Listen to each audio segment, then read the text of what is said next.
उत्तर प्रदेश में 10 विधानसभाओं का उपचुनाव होना था, लेकिन इलेक्शन कमीशन ने 9 सीटों का चुनाव डिक्लेयर किया है। 1 सीट पर चुनाव रोक दिया गया है। कांग्रेस सपा मतलब इंडिया अलायंस की ये 2 पार्टियां जो उत्तर प्रदेश में थी, आधे-आधे पे 5-5 सीटों पर चुनाव लड़ना चाहती थी, परंतु समाजवादी पार्टी ने अपने सभी उम्मीदवार घोषित कर दिए। कांग्रेस के लिए 2 सीटें, मात्र 2 सीटें गाजियाबाद और खैर छोड़ी। कांग्रेस इसके लिए सहमत नहीं था।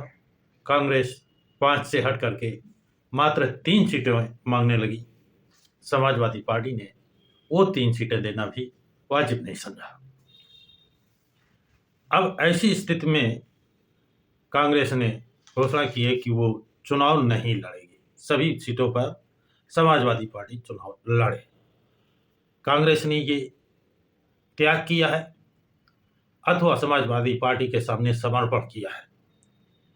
जनमानस में आक्रोश बताया जा रहा है और कहते हैं कि कांग्रेस ने यह भी कहा है कि वो चुनाव प्रचार भी नहीं करेगी। ये तो समय बताएगा करेगी कि नहीं करेगी, लेकिन फिलहाल उनका ये आरोप है। एक और जबरदस्त आरोप चला है कि मध्य प्रदेश में कांग्रेस को हराने के लिए समाजवादी पार्टी जिम्मेदार है।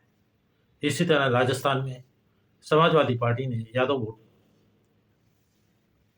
बीजेपी को ट्रांसफर कराए, ऐसा भी आरोप लगाया जा रहा है।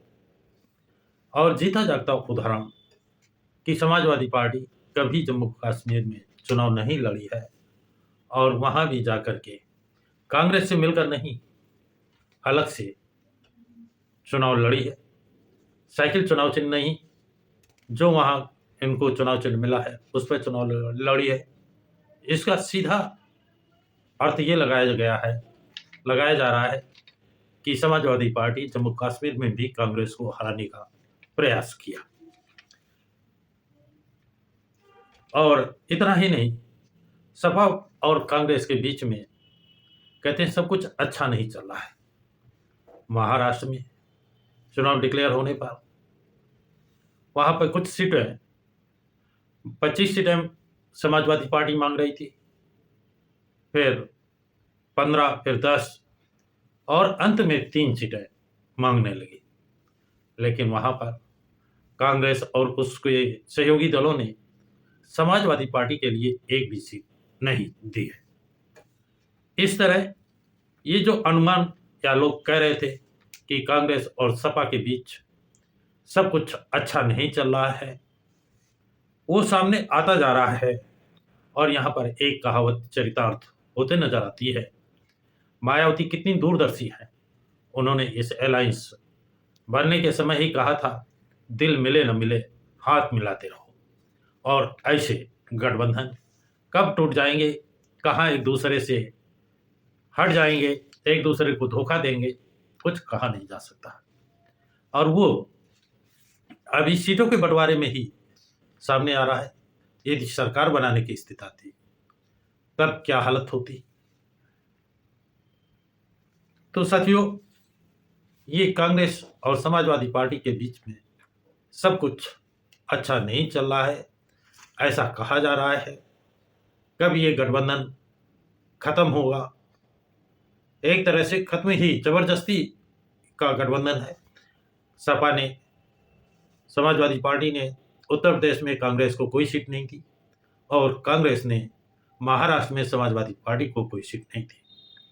लेकिन इन आरोपों के लिए क्या करें कि मध्य प्रदेश में कांग्रेस ने कांग्रेस को हरवाया, राजस्थान में कांग्रेस को हरवाया और कांग्रेस को हराने के लिए समाजवादी पार्टी ने जम्मू कश्मीर में चुनाव लड़ा। अब जिस तरह से त्याग कांग्रेस ने किया है कि उत्तर प्रदेश में कोई अपना उम्मीदवार नहीं उतार रहे हैं, क्या ये त्याग अखिलेश यादव समाजवादी पार्टी महाराष्ट्र में करेगी या नहीं करेगी, ये देखने और समझने की बात है। तो साथियों, जानकारी आप लोगों को कैसी लगी, कमेंट बॉक्स में कमेंट जरूर लिखें। क्या ये गठबंधन लंबा चल सकता है या नहीं चल सकता है, कब ये गठबंधन में दरार तो पड़ चुकी है, कब ये अलग अलग हो जाएंगे। और इसमें एक सवाल और आता है, क्या बीजेपी की बी टीम भी है? अगर वो कांग्रेस को हरा रहे हैं और बीजेपी को जिता रहे हैं तो बीजेपी की बी टीम कौन होगी? इन सब बातों पर गौर करते हुए, गहराई से मनन करते हुए कमेंट बॉक्स में कमेंट जरूर लिखें तथा इस वीडियो को लाइक और शेयर करें। प्रकाश की राह चैनल को सब्सक्राइब करें।